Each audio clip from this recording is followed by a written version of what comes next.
Good afternoon, everyone. If you're joining us from around the world, good morning and good evening. Thank you for joining us again for another wellness webinar. I'm Amy Liebman, President of NTM Info and Research. I'll be your moderator for today's session. Today, we're pleased to welcome back Dr. Devon Smith from National Jewish Health for today's topic, Making Effective Changes with Goal Setting. Dr. Smith is a licensed clinical psychologist with more than a decade of experience researching and treating mental health concerns and psychosocial factors unique to chronic illness. She received her bachelor's degree in psychology at Oklahoma State University before completing a clinical psychology PhD program at Washington State University with an emphasis in health psychology. During her training and throughout her career, she has provided health psychology interventions in a variety of settings, including oncology, primary care, internal medicine, cardiology, pulmonology, and infectious disease. She received specialty training in sleep treatment while working at the Georgia Cancer Center for 2 years. In 2018, she was recruited for a faculty position at Augusta University Medical College of Georgia, which involved creating a behavioral sleep medicine clinic. Currently, she's an assistant professor at National Jewish Health in Denver, Colorado, and works within the sleep medicine and NTM fields. Dr. Smith, thank you so much for joining us again today. After the presentation is over, we will take questions from the audience. You can drop them into the Q&A. That's the little icon you see on the screen there. You'll see it on your Zoom. You type your question into the Q&A box and hit send, and I will read out the questions from the queue for Dr. Smith to answer. Don't miss our upcoming webinars. On Monday, November 29th, a special Science from Yourself presentation on waterborne pathogens, microbiology, and mycobacteria at 3 Eastern with Dr. Joe Falkenham and Ted Maris.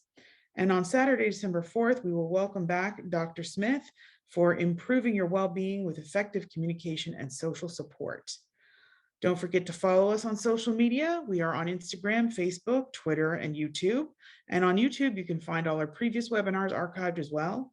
Don't forget to sign up also for our email newsletter at ntminfo.org. Dr. Smith, welcome. Thank you so much for being here again today. The floor is yours. All right. Thanks for having me back. All right. So I'm going to go ahead and share my screen with you all.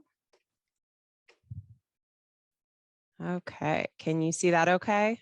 Yes, we can. Perfect. All right. So today I'm going to talk with you all a little bit about goal setting, particularly ways to make effective changes through goal setting. So, making changes can be difficult for a number of reasons, but if you don't do it in a structured way, it can be even more difficult. So hopefully today I'll talk about some ways to make change a little bit easier, because if you've been evaluated at National Jewish or maybe even some other interdisciplinary teams, you know that you're going to get tons of recommendations, things to do, things not to do, things to change in your day-to-day lifestyle. And it can be quite overwhelming. So hopefully this provides you with a skill set to make change a little bit less overwhelming. So I'll talk about a few different topics, but first of all, I want to back up a bit, and I want to talk about how to identify your needs in the first place.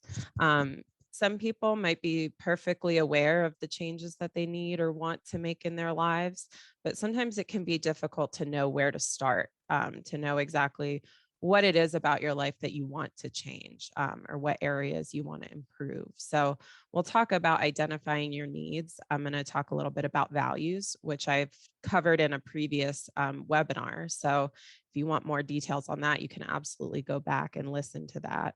But I'll talk briefly about it today before talking about building motivation, because motivation is key to change, and not just motivation that you build and you stay motivated, 100% motivated 100% of the time.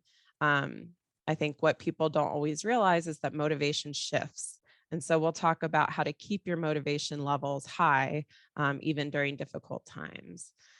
And then I'm going to teach you all about SMART goals. And so this is a system for setting and achieving goals that makes it the process a little bit more manageable.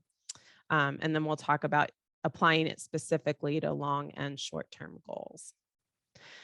So in order to create goals in the first place, it's really important to understand your needs based on your true values. So this is a quote that I like, but you can't stop the waves, but you can learn to surf. So you can't always stop the things that life throws at you, whether it's chronic illness or other difficult stressors that you may encounter. Um, but you can always return to your values and consider that and pivot. So there's a lot of different ways to get our needs met. And so values are essentially the bigger picture or the compass that guides you in your direction, whereas goals are the details. So the goals are the ways that you meet your values. So in order to first know, what kind of goals do you want to set, it's important to understand your values. So like I mentioned, I covered this in a previous webinar. So there's a lot more detailed information on this. I think it's available on YouTube, as Amy mentioned. But just a quick overview, if you didn't get a chance to tune into that. Values are really what we find meaningful in life. So they're kind of the backbone of what we want our lives to look like. Whereas goals can be achieved while values are more like the direction that we want to head in life. And so linking your goals to your values is really important because it helps with our motivation. If someone tells you to make a change, doctors tell us all the time, make changes with your weight, get more active, sleep more, sleep less. They tell us what to do with our lifestyles. But if you don't link that to why it's important to you, it's going to be really hard to make that change. It's going to be hard to consistently stick with it. And so if you can link your goals to your values, it's going to make it much more meaningful and much more attainable. So, if you can look at the direction that you want your life to go, and you can consider how those goals might fit into that, it's important. So values really can provide this motivation for action, even in the midst of suffering and life stressors. So like I mentioned, it's kind of the compass of where we want to go. If values are fuel, living without them is like running on empty. Um, and it's pretty common that we fall into patterns of living that don't reflect what matters to us. So we might find ourselves with tunnel vision in one particular area of our life, and pretty soon all the other areas that are important to us have fallen off. And so really what you want to try to do is just redirect yourself when you realize you're off course. Maybe you've been spending a lot of time in one particular area of your life and you need to build back up the other areas of your life that are important. So you can definitely identify your needs, which can help inform some goals by looking at discrepancies between importance and effectiveness. So if you remember this little exercise, which some of you may or may not have seen in the previous webinar, you can look at these common areas of our lives that might have value to you. And I encourage you to spend a little bit of time thinking about why that's important to you and what is it about these areas that are important. Not all of these areas will be important to you, and that's okay. You basically rate the importance from 0 to 10, 10 being extremely important, 0 being not at all. If any of these are a 0, you probably don't need to spend much time reflecting on it. But the ones that are higher rated, 7, 8, 9, 10s, you probably do want to think about it. And then you can ask yourself, how effectively are you living your life according to that value? In the past month, for instance, are your actions reflecting your values? And so on a scale of 0 to 10, 0 being not at all, 10 being completely, your actions have reflected these values, you can rate that. And then if there's a big discrepancy between the importance and the effectiveness, you know that maybe that's an area that warrants some focus. You might have some needs or some goals that you want to set within that specific domain. Okay. So switching gears a little bit, it's really important, if we're looking at our values and we've kind of identified some needs, it's also important to consider your motivation. Motivation and commitment are key. They're really crucial factors for anyone who's thinking about changing their behavior. And research has consistently shown that these two factors strongly influence outcomes. That's not to say that people who effectively make change never have doubts, or, they don't have days of low motivation, because that's not true at all. Um, what research shows is that people that are able to tie back into this motivation and build it back up, that's the key. So down here, it says, motivation is not fixed. Some days your motivation for change will be high, and some days it's going to be low. And that's completely normal and a natural part of change. Um, the key is to allow these doubts to happen. If you consistently try to push out the doubts, like, oh, I need to do this because my doctor said, and that's the only motivation that you have, it's going to fall short. The key is to allow the doubts to happen and push yourselves on the days that your motivation might be lower. Those are the days when it's really important to think back to your why.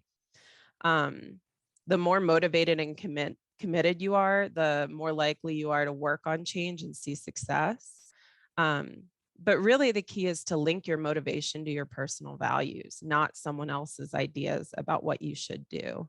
That's a really important thing that I think I've kind of talked about already in this presentation, but you really want to find your own personal why for change, not someone else's why, or not, what you've been told. You want to find your own personal reason for that. And it's very common for external factors, stress, feeling sick, family commitments, things to pop up in your life that make your motivation change. So allowing yourself these moments, when you feel like it's not worth the time and effort to make this change, knowing that, hey, I have a lot going on, so my motivation right now is pretty low, and allowing that, accepting that as something that you're experiencing, but then tying back into what is your why. And I'll talk about how to do that, because it's so important to remember this while you're trying to make change. So if you want to try to build your motivation, this is a good first step before you go about trying to make this change in your life. Change can be really overwhelming. Sometimes change is, maybe not going to affect all aspects of your life, and maybe it's, easier to handle, but sometimes it's really difficult to implement change. And a lot of times we don't consider all the different sides of changing. We do what we think we should, and we avoid certain things or certain aspects that we don't feel like dealing with. So when people think about change, they often don't consider all sides in a complete way, which really can lead to giving up, even thinking about the change, because it feels overwhelming. So I know I've been there personally before, when it seems overwhelming and I'm only considering certain aspects of the change, I don't even want to think about it. I put it on the back burner. I'll deal with it another time. But if you consider all sides and you think about the pros, cons, costs, and benefit of both changing and staying the same, you can really start to build some motivation that's going to help you stay on track. This helps you consider change in a complete way. So it helps the change process feel much more manageable, and can help you during those times, those natural times of low motivation. So I encourage everyone to do an exercise that I'm going to talk about to build motivation, that they can come back to during times of low motivation. So this decisional balance exercise is a way that you can actually build some motivation, and you can come back to it during times of doubt or times when this feels like too much. So an example change here, let's say someone's wanting to do airway clearance regularly 2 times a day to improve lung functioning. Now, before someone even does this decisional balance exercise, I would really encourage the person to think about how that fits into their own values. Like, why is it important to them? What's their why? But once they do that, considering what are the benefits of the change. So you can take a piece of paper, computer paper, legal pad, whatever, draw, 4 quadrants, and you can chart out these pros, cons of both change and staying the same. So for benefits of the change, think about, what would the change do? What would change if you were successful? So what impact would this have on your life? So in this example, my breathing will probably improve and I might be able to do more activities.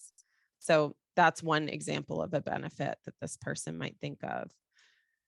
If you think of benefits of staying the same, that's kind of the opposite. So what are your reasons? How would you benefit from doing things the same way? So basically, if this person didn't build in this 2 times a day airway clearance, what are the benefits of staying as things are now? And a lot of times it has to do with it's much easier not to change. It's easier to just continue going the way that you always have, not having to figure out a way to build this routine into my life. And then costs of the change. So, what are reasons against changing? Often that's very similar. 2 and 3 are usually pretty similar, but a lot of times people worry about the repercussions of failure. So, if I can't keep it up consistently, I will have failed and I'll feel even worse about myself. Um, and that's a common concern. And then costs of staying the same. So, what are the downsides of not making this change? How would it interfere with your life? So, in this example, I'll probably continue to feel this way and my life will continue to feel limited. So, in this example here, you can kind of you can start to see the way that this decisional balance tree is kind of coming out. The pros of change and the cons of staying the same are probably pretty important to consider. But the next step in this is to then respond to how the reasons you recorded for 2 and 3. So in this example here, benefits of staying the same, it would be easier to not have to figure out a way to build this into my routine. Well, what's your response to that? How can you think of a way to kind of counteract that statement or that worry? I wouldn't have to spend the time doing it, but not feeling well takes up a lot of my time and energy right now anyway. So considering the fact that, yeah, you wouldn't have to, or this person wouldn't have to build in the time to figure this out in their routine, but how much time are they spending not feeling well during the day? And is this a possible way to start feeling better?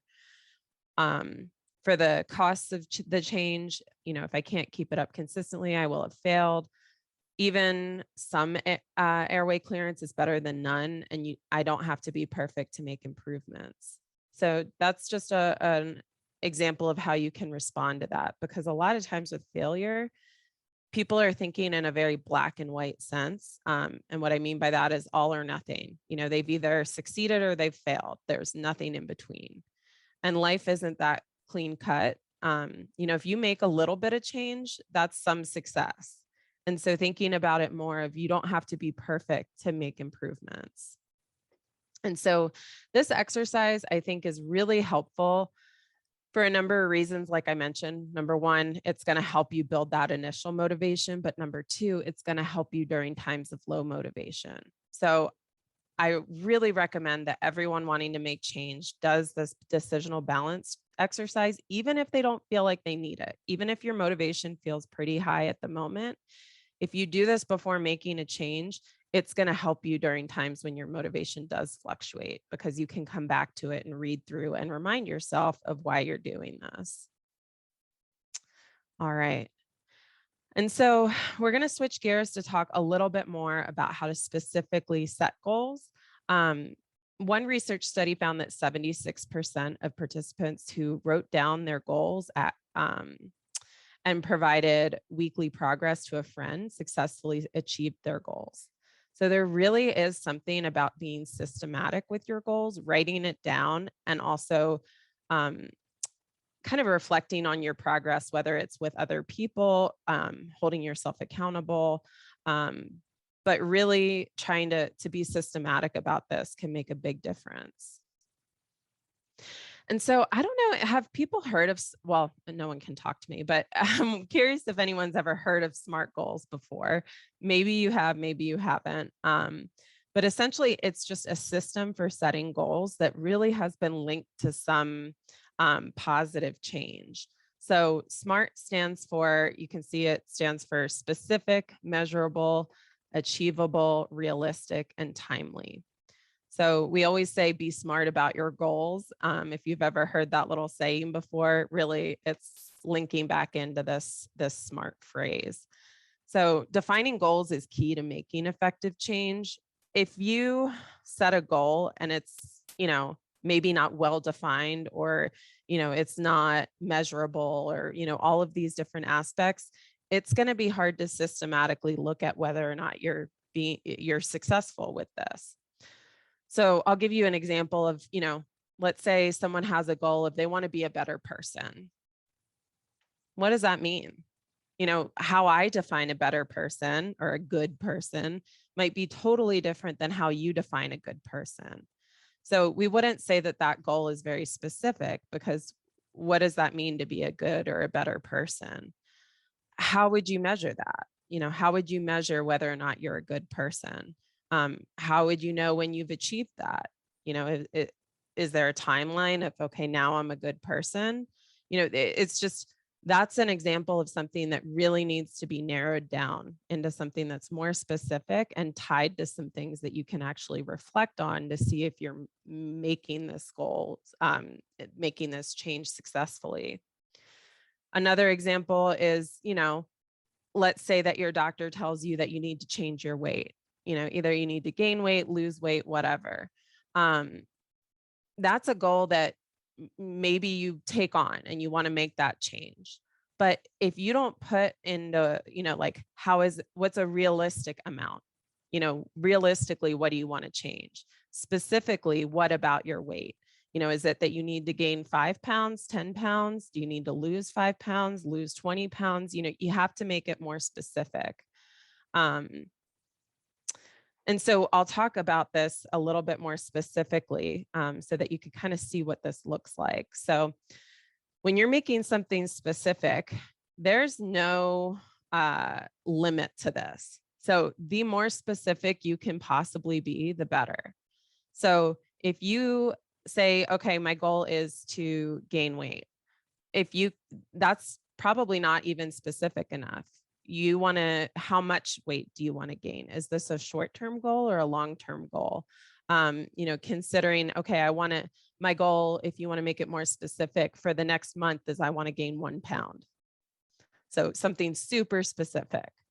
You want it to be measurable. So define how you're going to measure progress and reevaluate when necessary. That's really key, is reevaluation. A lot of times we set these goals and we just kind of keep on the steady course. But we need this to be a process, not necessarily a start and an end point. So reevaluating how you're measuring this, if you're making good progress, if you're not, why? Do you need to change the actual goal, make it smaller? Are you achieving it too easily and you can do more? So that's what I mean by reevaluation. Is it attainable? So being realistic, I can't emphasize enough that it is so important to start small. All of my patients that I see, as part of the NTM clinic for evaluations, I really talk about starting small with your goals. You're going to get so many lifestyle changes and so many recommendations. What can you implement realistically in the next week, in the next month? Some people going home, if you come to National Jewish and you get this evaluation, it's overwhelming to think of going home and changing everything all at once.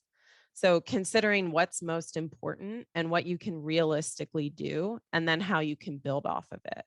Because it's going to be worse to set these huge goals for yourself and then feel like a failure if you're not able to achieve it, than if you set a really small goal and you're able to achieve it. That's going to give you a really good sense of achievement. You're going to feel successful with it, and it's going to allow you to continue doing more. So moving your goal forward at a reasonable, and I say, or even slow pace, can help you gain momentum. So especially when you're starting out with a goal, keep it super small. If you want to get more active, which that's not specific enough for a goal. So let's say that your goal is to increase your daily movement by X amount. I really encourage you to be super super small with that. Maybe you're not going to be going to the gym every day, but can you go on a 15-minute walk? Can you go on a 10-minute walk? Can you go to the mailbox and get your mail? Little ways to achieve these things can be great for a start, and then you can build bigger goals. Relevant. That's really important. That's something that I think I've hopefully emphasized, but making it relevant to you personally is going to be key. So your goal should align with what you value and the life you want to live. So consider the big picture. If your doctor tells you to make a change with your weight, why is that important to you personally? Not why is it important to your doctor? And then time bound. Set a realistic time frame for when the goal will be complete to help motivate you. If you have a goal of, let's go back to increasing activity, but you have no timeline, it's going to be hard to work on that because you have no set time when you're trying to achieve this goal. So you can consider, short-term goals being a week, a month. Long-term goals can be, 3 months, 6 months. But you definitely want to have some sort of realistic time frame for your change. So I'm going to ask you all to maybe consider participating in a little exercise here. So if you see the chat box, not the Q&A, but it has like a little speech bubble and it says chat. If you want to type in, either you can make it to just hosts and panelists where just me and Amy and Helga see this, or you can type to everyone. But I'm curious, what is a goal that you want to achieve within the next month? So does anyone have a goal that they want to achieve in the next month, in the next 30 days or so? Any sort of change that they want to make? And if I don't get any examples here to work through, I'll come up with something, but I'm curious if anyone has a goal that they want to work on. Okay. See a good one here. And I'll share some of these in a minute. Give you a few more minutes to just type in an answer if you want. Okay, getting lots of good ones here. All right, so I have someone wants to improve their posture, airway clearance twice a day, walk 3 times a week, add exercise, practice yoga daily, washing aerobica daily, increasing airway clearance 2 times a day, downsize stuff in our house. That's a huge one. Do high intensity training during exercise to improve my lung function. Increased number of times I do airway clearance at least once a day. Great. So I think a common theme here that I see is, either related to airway clearance or activity, improve diet to reduce reflux.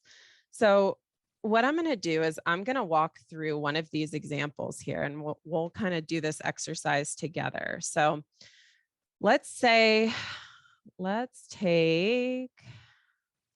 exercise. I think this is a good one because it looks like a lot of people are wanting to add exercise or activity as part of their change. So if we had the goal of, and I'll type this in here, being more active. Okay. Now, is that specific enough, do you think? Being more active, doing more exercise? And feel free to type into the chat. That's the way I'm going to make this more interactive, is through the chat box. But do you think being more active is a good specific goal, or should I make that even more specific? Okay, so not specific enough. So how could I make this more specific? Walk. Okay, I see a lot of good things here. Like number of steps that you want to walk. I even saw with some of the examples above, people were talking about, wanting to walk 3 times a week, wanting to, what else? Walk at least 4 times a week. So walk for 20 minutes a day. Okay, so let's make this more specific and let's use the walk as kind of the example here. So being more active, specifically, let's say walk for 20 minutes 3 times per week. Let's start there. Now, if your goal is to walk 20 minutes a day, great. You can achieve more than the goal you set, but you want to at least be able to achieve this. In fact, I'm actually going to change this to 15 minutes because, hey, if you end up walking 20, 30 minutes, great. But at least 15 minutes will give you a good sense of making that change. And 3 times a week, if you want to be able to do this every day, great. But at the very least, doing 3 times a week. There's no rule that you can't do more than what you set. So how will you track this progress? So what are some ways that we could track this?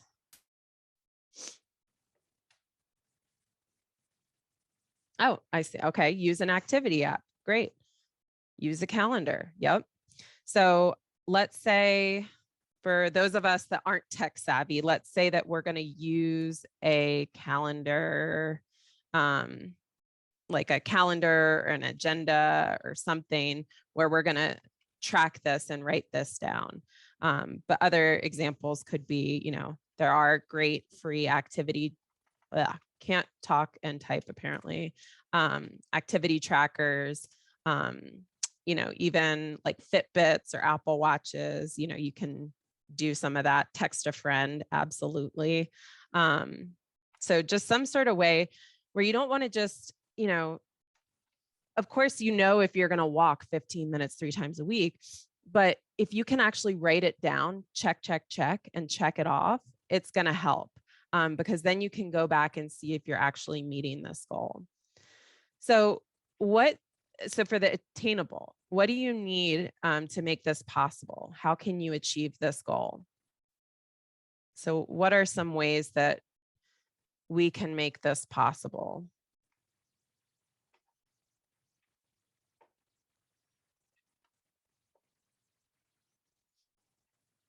Do it with a partner or friend. Do it at the same time every day. Great. Set a timer, text a friend. These are all great. So walk with friend, keep runners by the door. Are runners, is that like sneakers? I assume that's like shoes, maybe. So walk with a friend, set aside, yes, this is huge. Amy, good comment. Set aside or block off your time. Even though this is 15 minutes, it actually can be hard to find 15 minutes in your day, especially if you feel like there's more pressing things that you need to do. So blocking it out on a schedule is huge. So, schedule it, a scheduler it. Like I said, I can't talk and type. I like the keep. I think runners are shoes. So I'm going to say keep shoes by door. Reward yourself after activity. Absolutely. Build in rewards. And I always say, keep the rewards small. It doesn't have to be like every time, you do this walk, you're going to reward yourself with spending $50 online or something. It doesn't have to be anything huge. It can be that you're going to, well, I was going to say eat a piece of chocolate, but that's, maybe not the best, but you're going to reward yourself with something small that you enjoy. So let's see if I got all these good suggestions here. Runners are sneakers, Canadian. I figured it was Canadian. I like it. So let's say, okay, we scheduled it. Use a timer. I liked that idea as well. Yes, Patricia, that is a great idea. Pair it with another activity like a podcast or music. That's so key. I say this, with even airway clearance. It doesn't have to be a time that you're sitting there suffering in your timeout corner, and pair it with something you enjoy, whether it's watching something you like. If you're doing this walk on a treadmill, you can turn the TV on. If you're doing it outdoors, you can listen to something. You can enjoy the sights. You can do this in a way that you enjoy. So it's not just, your designated, chore. So I like that idea as well. So pair with a good podcast, let's say, because that's what I would enjoy. And so relevance. So this is going to differ from person to person, but what are some reasons why this could be important to someone? If this was your goal to increase your activity, be more active, why is it important to you?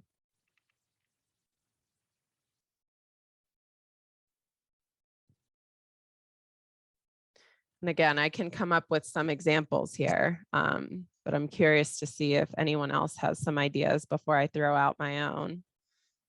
Okay. Helps to clear lungs, better health, better quality of life. Oh, I like this. Kathy, you said improve lung function so I can go skiing. So you're pairing it to something that's specific that you enjoy. So feel better, able to do more, pride at accomplishment. I like that. Let's see. Oh, lungs feel better. Okay. See if I missed anything here. Okay. I like too that Chris, you said promotes heart and brain health. So not only is it about physically, but it also helps emotionally, right? If we're more active, we feel better mentally, but it's also, when we're achieving a goal in general, we usually feel better about ourselves. Increases energy, great. Okay. And so then timely, stress relief. Yep. I like that. And, another thing here that I'll add is it's self-care. Time you spend on yourself and investing in yourself, doing something for yourself is going to be a huge payout long term. It's going to be something that, especially if you're someone that you give a lot to other people, the more you give to yourself, the more you're able to give to other people. So that self-care, I think, is important, and the prioritizing yourself is important. And so timely, when will you achieve this goal? When will you have it complete? So what this would mean in this case to be complete would be, okay, I've walked for 15 minutes 3 times a week. You could set a date for 1 week. You want to have done you want to just, after 1 week, you want to have this goal met. But I'm going to say, let's do a month. So today is the 14th. So in theory, if you were to do this, that would be your goal. And the nice thing about using a month is you have some leeway. So you have some times when maybe, let's say you walk twice a week. The next week, can you walk 4 times a week? So that overall, when this is all said and done, you've walked 12 times in 1 month. So any way you can set some leeway for yourself is going to help you. You basically want to be able to make mistakes and not be perfect, because that's going to help you meet the goal. Okay. So now that you have kind of this goal set up, we've kind of used the SMART function to think about how to set this goal. Oops, we skipped ahead here. Break it down into steps. So I put 6 here, but maybe it won't take 6, but you want to actually break down the goal into specific little parts so that it's more attainable. So if the goal was 3 times a week, 15 minutes, so 12 times a month, what's step 1 in doing this and achieving this goal?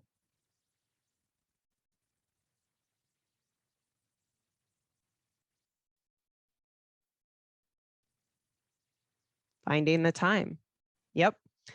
That's usually exactly right, Chris. That's usually my first suggestion is look at your schedule and select times to do this. Do a little bit of planning. Planning is usually a good first step. And so once you do that, what would the second step be? How would you define a second step?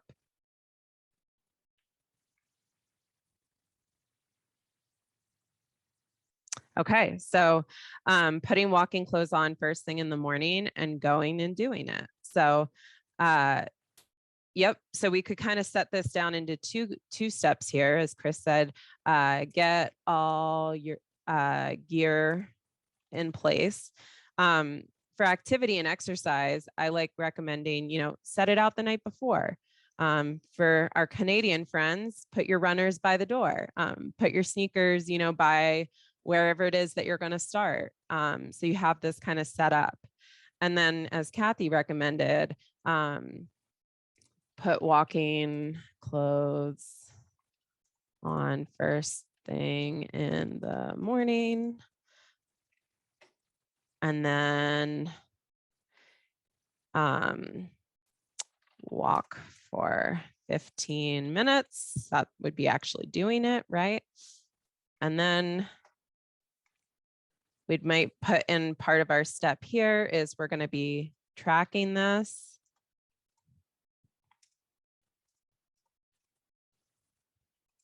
So you're going to track it by marking it off. We talked about this, but reward.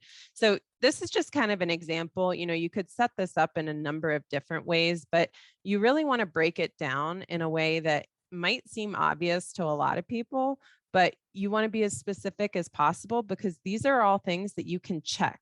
You can check mark. You can cross it off a list. And that's how specific you want to be with this. Because first you want to plan. So looking at schedules, selecting times, booking it in your phone or on your calendar, maybe texting a friend, seeing what days they're able to go, finding a good podcast, having it downloaded for your walk. Getting all these things in place is a good first step. If your goal was, airway clearance or building that in, being really specific with what equipment do you need? Where are you going to set up the equipment? How are, kind of pre-planning this is key before you even you can see that our step for actually doing the activity isn't until number 4. So you really want to have some planning steps. Chris said, I think the tracking can be the reward itself. I love a good list that I can cross off or, that I can do a check mark. I have lists you can't see, but I have them all over because that's how I feel a sense of accomplishment is if I'm able to check something off or cross it off. So I completely agree. I think tracking can be very rewarding and putting it somewhere where you see it. So, I have some patients that like to put, their lists or their goals, on their bathroom mirror or, on their refrigerator, put it somewhere where you can actually look at it and keep that in mind. Okay, so I'm going to stop sharing to kind of clear that out again. And then the last step as part of this SMART goal and setting up your change is going to be to think about barriers. This is a really important part research has found. Is to think about what's going to get in the way of meeting those goals and how can you plan to overcome it. So of course we can't plan for every single thing life throws our way. And that's not really the goal of this part of the exercise, but the goal is to think about what might interfere based on past history or things that have interfered in the past with making this change. And the most crucial part is how can you work around that? So what are some barriers that people could think of for not being able to meet this goal? What could interfere? Weather. A lot of people are saying, wow, a lot of weathers. Absolutely. So weather could definitely interfere. Fatigue. Yes. You guys have a lot of the same thoughts. I'm seeing things pop up that are the same multiple times. So another one here is fatigue. Absolutely. Okay. Can anyone think of anything else? Phone calls that sidetrack you. Yeah. I feel like, at least for me, I always get calls or texts or something at the worst times. Air quality, absolutely. If you're here in Colorado, sickness, work, running out of time, chronic unpredictability, physical problems, lack of motivation. Okay, so let's capture some of these here. So whether I can't type over that, weather or air quality, let's say that.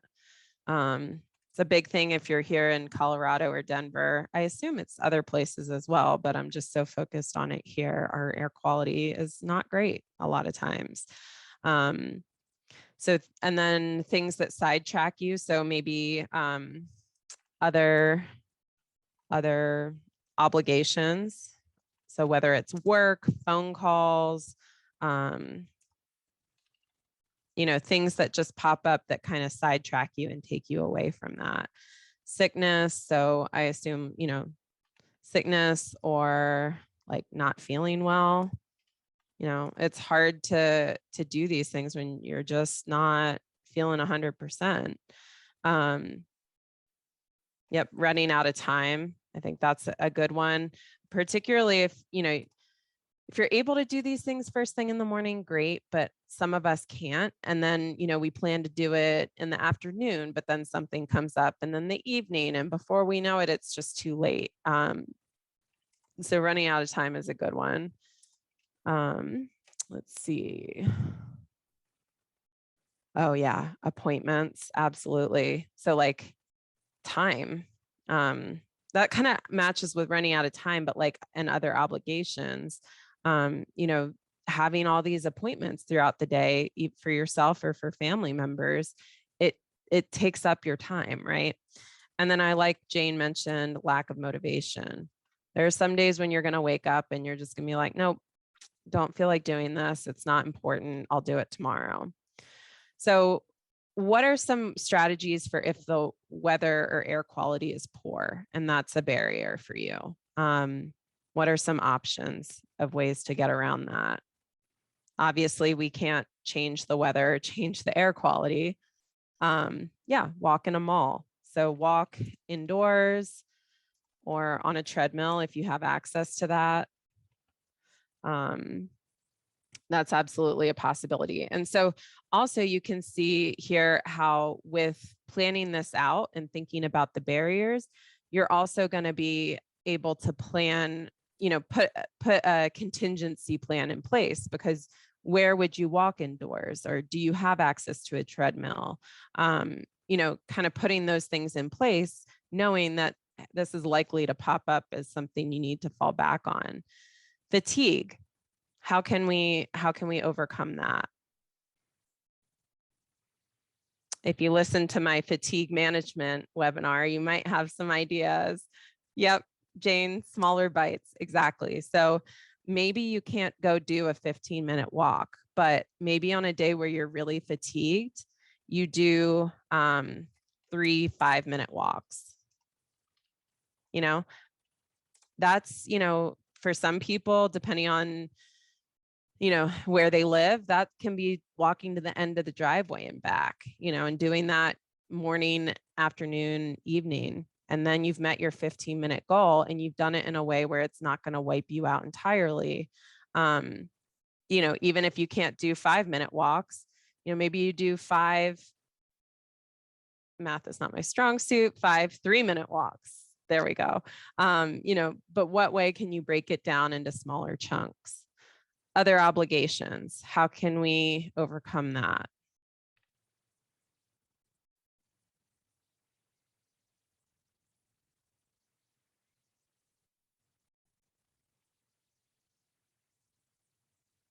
I know that you have ideas on how to overcome this.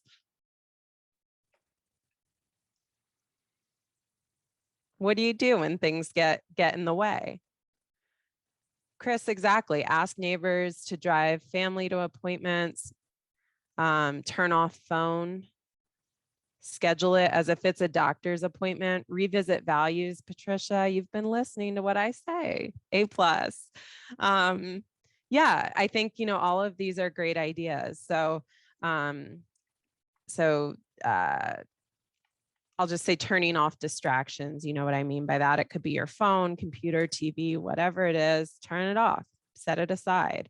Ask for help. That's huge. If things are getting in the way because of your responsibilities, who can help you, with some of those responsibilities so that you have the time to do this? Revisit values. Obviously, I love that one. I think that's huge. Why is this important to you to prioritize this? And then schedule. So scheduling it like it's a doctor's appointment and kind of thinking of it as a priority versus something that can be rescheduled. Sickness or not feeling well. How can you overcome that? I think another one possible way is kind of what we talked about with fatigue, but pace it in smaller chunks. If you're not feeling well, maybe a 15-minute walk isn't going to be feasible, but maybe you can do 1-minute walk, 2-minute walk. You can do smaller chunks throughout the day. Or if you're simply just really down and out, knowing that it's okay to, maybe do less. Maybe you don't do the 15 minutes, but you do 5 minutes total. That's still progress. So I think with this is some of the reframing too, to remember that it's not all or nothing. Small chunks matter. Sometimes the walk will make you feel better. Try. Exactly. That's a fantastic suggestion. So try it and see. A lot of times we assume we can't do something because we're not feeling up to it, but we're just assuming that. We don't know that. With a walk, it's a pretty low risk move to try it out. If you're doing the walk by your house, worst comes to worst, you just go back inside. You know that you can't do it. You've tried. What about running out of time in your day? If this is a barrier, how can we overcome that?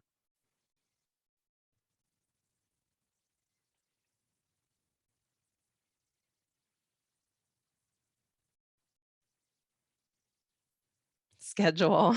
Yep. So absolutely schedule it. Yep. Try for mornings, or even if you're not a morning person and that's not feasible, just earlier in the day. Like if you're trying to do evening, before or after dinner walks, maybe that's not the best time because you end up running out of time, but maybe doing it in the afternoon is more feasible. I like this suggestion, treat it like a doctor's appointment. Great.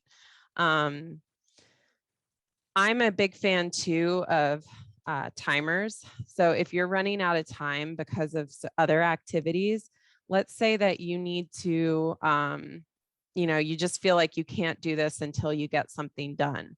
Set a timer. You're going to give yourself 30 minutes to work on this other activity or other chore. And then no matter what, you're going to go out for your walk. So that, or even, if you have a plan or a schedule to go for a walk at, 11 a.m., set a timer or an alert so that at 11 a.m. your phone rings and reminds you that, hey, it's time to go for that walk. Because we may think we have it remembered and we'll, follow through with it, but having that external reminder can really help. And then with lack of motivation, I think, kind of tying back into this decisional balance tree is huge. So doing that both before you do this goal setting or tracking, but also even if you don't do it before, you can do it at any point.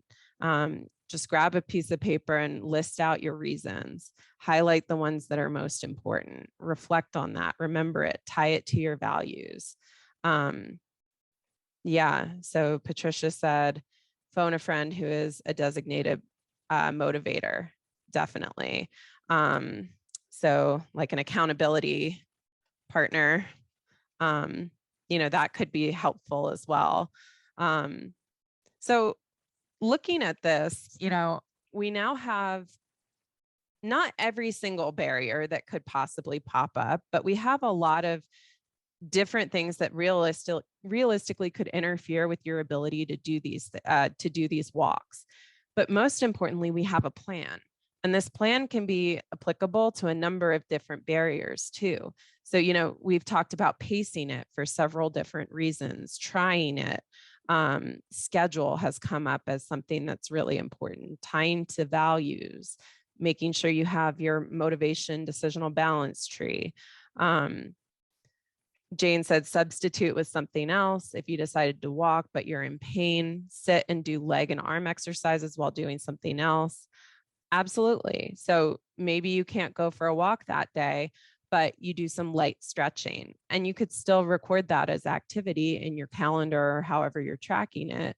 And yeah, it's not exactly what you plan to do, but it's still something. And that's that flexible mindset that I want to encourage, is that little steps count, and it doesn't have to be perfect in order to be meaningful. So let me wipe that.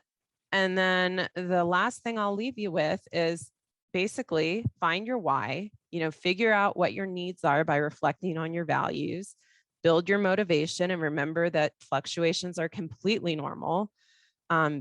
Use these SMART goals, use that set of recommendations, redirect as often as you need to.